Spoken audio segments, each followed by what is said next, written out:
আসসালামু আলাইকুম ওয়া রাহমাতুল্লাহ। ইন্নাল হামদুলিল্লাহ ওয়া সলাতু ওয়াস সালামু আলা রাসূলিল্লাহ ওয়া আলা আলিহি ওয়া সাহবিহি ওয়া বারিক ওয়া সাল্লিম। বন্ধুগণ, আলোচনার দাস থেকে যারা যুক্ত আছেন সকলকে আন্তরিক অভিনন্দন। আমরা আসফের আলোচনা করছিলাম, আজকে 11 নম্বর আয়াতের আলোচনা করব। 11 নম্বর আয়াতের আগের যে আলোচনাটা ছিল, এই আলোচনার শেষাংশে আল্লাহ পাক বলছেন, ইয়াগফির লাকুম যুনুবাকুম, তিনি তোমাদেরকে ক্ষমা করে দিবেন, তোমাদের গুনাহগুলি ক্ষমা করে দিবেন। ওয়ায়ুদখিলুকুম, আর তিনি তোমাদেরকে প্রবেশ করাবেন জান্নাতিন, জান্নাতে তাজরি মিন তাহতিহাল আনহার, যেখানে রয়েছে প্রবাহিত নদী। ওমাসাকিন তাইয়িবাতান, এবং তিনি তোমাদের জন্য সেখানে রেখেছেন পবিত্র ঘর বাড়ি, ফি জান্নাতি আদন, মানে ওই জান্নাত আদন মানে সূর্য প্রাসাদ। বন্ধুগণ, যালিকাল ফাওজুল আযীম, আল্লাহ পাক বলেন ইয়া হচ্ছে তাদের জন্য মহা সাফল্য, মহা সফলতা। যালিকা ওয়া ফাওজুল আযীম, ফাওজুল মানে সফলতা, আযীম মানে বড়। বন্ধুগণ, আল্লাহ পাক কেন ঈমানদারদেরকে ক্ষমা করার জন্য বলেছেন, কেন তাদেরকে জান্নাতে প্রবেশ করার কথা বলেছেন, যে জান্নাত থেকে প্রবাহিত ঝর্ণা, নদী এবং পবিত্র বাড়ি, প্রাসাদ, এর কারণটা কি? এর কারণটা এর আগের বক্তব্যে আমরা পড়েছিলাম।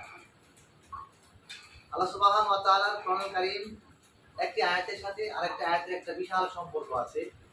যদি এই সম্পর্ক আপনাকে বুঝতে হবে, কোরআনের বক্তব্য উপলব্ধি করতে গেলে মানে কোরআনের একটি আয়াতের সাথে আরেকটি আয়াতের সংযোগ আছে, মাওসুল আছে, এটা বুঝতে হবে।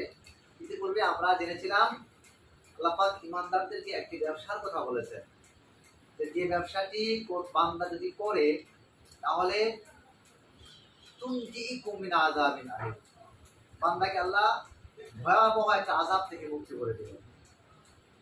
সেই মানে ব্যবসাটা হচ্ছে তুমিনুনা বিল্লাহি, আল্লাহর প্রতি ঈমান আনবে, ওয়া রাসূলিহি, এবং আল্লাহ রাসূলের প্রতি ঈমান আনবে, ওয়া তুজাহিদুনা ফি সাবিলিল্লাহ, আল্লাহর পথে জিহাদ করবে, বিআমওয়ালিকুম ওয়া আনফুসিকুম, ধন এবং সম্পদ দিয়ে, জীবন দিয়ে।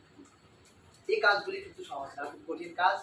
এই জন্য আল্লাহ পাক যারা এই কাজগুলি করবে, যারা জীবন দিয়ে, অর্থ দিয়ে আল্লাহর পথে লড়াই সংগ্রাম করবে, আল্লাহ পাক তাদের জন্য রেখেছেন ক্ষমা, ইয়াগফির লাকুম যুনুবাকুম, তাদের গুনাহগুলি তিনি ক্ষমা করে দিবেন এবং তাদেরকে অফুরন্ত নিয়ামত জান্নাত পুরস্কৃত করে দিবেন, যে জান্নাতের তলদেশে আছে প্রবাহিত নদী।